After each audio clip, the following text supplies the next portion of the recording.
Well, it's another sad moment for all of us. The death of Dr. Chukwuemeka Ezeife, known as Okwadike Igbo-ukwu, has robbed Ndi Igbo of another great icon and nationalist. Dr. Ezeife's life is a mixed grill of service to his people and service to the Nigerian nation. If you take it from the perspective that he was a career civil servant, federal civil servant, who served Nigeria and rose to the rank of a federal permanent secretary, you could see the contributions he made towards the development of Nigeria as a country. When he retired from federal civil service, he returned to his base, the southeast, and took a shot at the governorship of Anambra State, which he contested and won, and was sworn in on the 2nd of January 1992 as the first executive governor of the new Anambra State. And from there, he was on the saddle for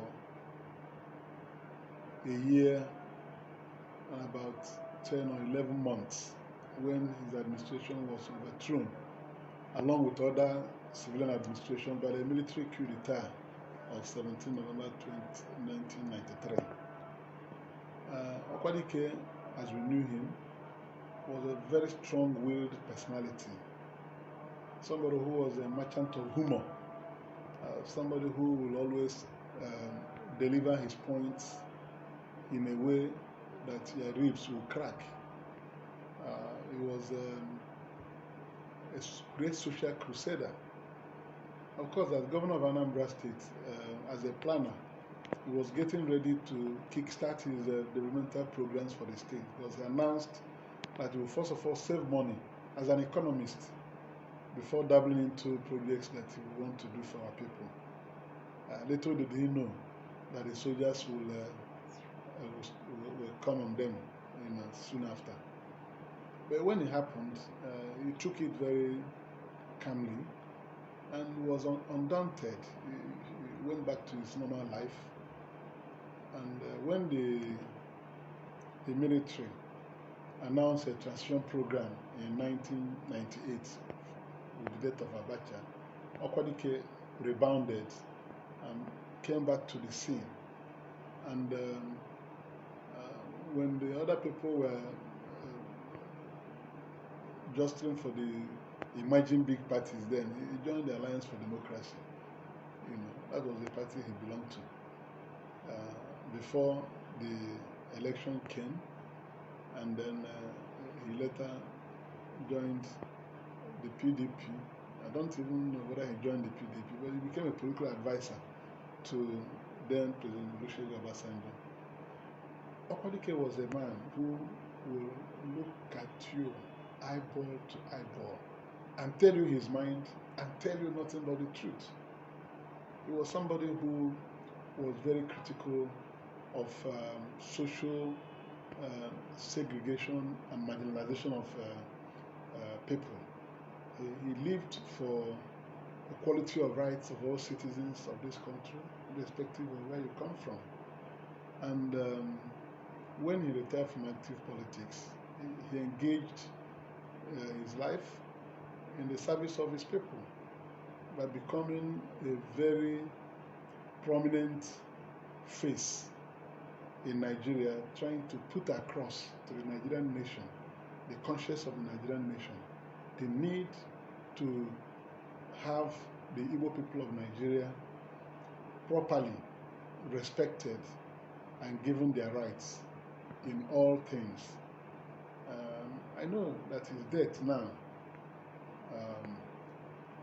will be a huge shock and disappointment to a lot of people, particularly those who have seen him as an inspirator and motivator, somebody who will always stand firm and without minding where the bullets will come from, he will say the truth and speak his mind. Now that he's gone like some of his other compatriots, particularly from the Igbo nation, those who fought to see a Nigeria where all the citizens shall be equal, irrespective of where you come from. People like Dr. Victor Umeh had gone. Of course, before him, Chukwuemeka Ezeife had gone. Dr. Victor Umeh had gone. In the recent past had also gone. Okwadike has joined in that league now of those who have fought with their sweat and blood to see a Nigeria of their dream, but could not see it yet before leaving. So we are saddened. We have a great sense of loss on our part because we, the younger ones, looked up to him as an inspirator, somebody who will never quiver when the occasion calls for great men to speak out. Okwadike spoke out at all times. And you could see that he was not associated with corruption in his lifetime, because we've known him to have had very modest lifestyle, wearing a pair of white dress with his signature white beard and white hair to adorn his looks at any time you see him.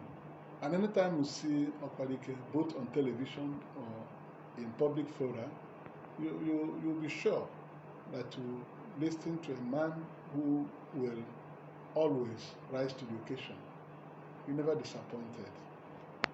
So we woke up this morning with the news of his death, and I couldn't get myself organized till about 11 a.m. because I was reflecting over his life, what he stood for, what he did not see, because life is a struggle.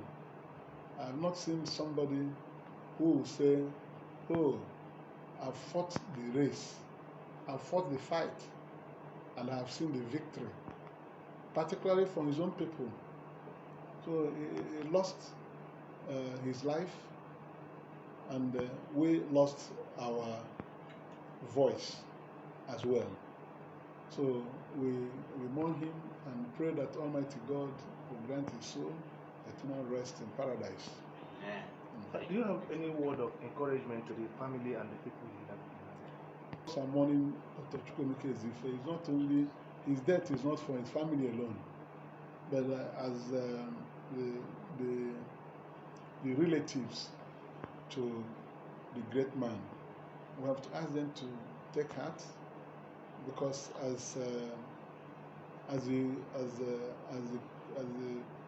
the great pillar of the Ezeife family in Igbo-ukwu, I saw the news release from the younger brother, Chief Rob Ezeife. He spoke about the Ezeife dynasty. So that dynasty was anchored by Dr. Chukwuemeka Ezeife because of the way he conquered very gripping challenges of the beginning.